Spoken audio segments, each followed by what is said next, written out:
Kolkata high court আজকে unsuccessful ক্যান্ডিডেটরা যে মামলা করেছিল, প্রায় 10,000 লোকের ওপর মামলা করেছিল, যার জন্য আজকে অনেক আপার প্রাইমারি টিচার্সদের অ্যাপয়েন্টমেন্ট বন্ধ ছিল। ডিভিশন বেঞ্চ মাননীয় বিচারপতি তপব্রত চক্রবর্তী এবং মাননীয় বিচারপতি পার্থ চট্টোপাধ্যায়ের বেঞ্চ থেকে 14,052 লোককে চাকরি দিতে বলল। এর মধ্যে 1,400 লোকের আগে রিজেক্ট হয়েছিল।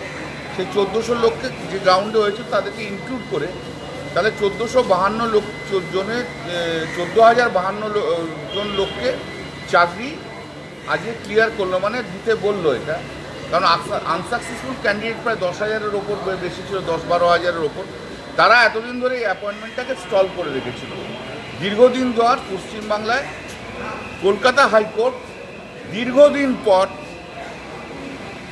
খরাতে জল আনলো।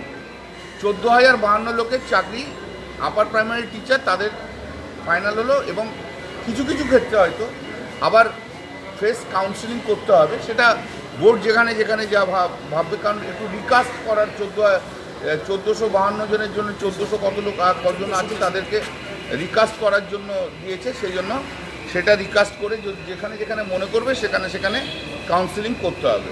এনিওয়ে এটা ক্লিয়ার হলো। বিজেপি এবং সিপিএম দীর্ঘদিন ধরে পশ্চিমবাংলায় যেভাবে চাকরি বন্ধ করার চেষ্টা, চাকরি খাওয়ার চেষ্টা, এই প্রথম বোধহয় 3-4 বছর পর কলকাতা হাইকোর্টে একটা অর্ডার হলো যেখান থেকে চাকরি পাবে আমাদের পশ্চিমবাংলার ছেলেরা। সেটা যাই হোক, ভালো অর্ডার হয়েছে, খুশি হয়েছি আমরা, এবং ছেলেরাও নিশ্চয়ই খুশি।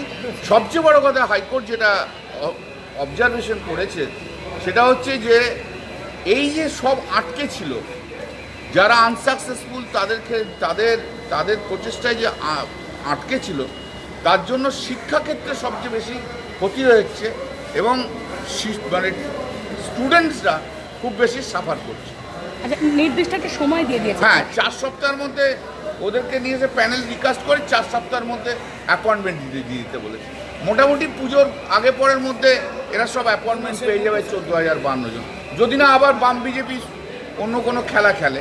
কিন্তু অর্ডার হয়ে গেছে, বাম বিজেপির খেলা বন্ধ হয়ে গেছে।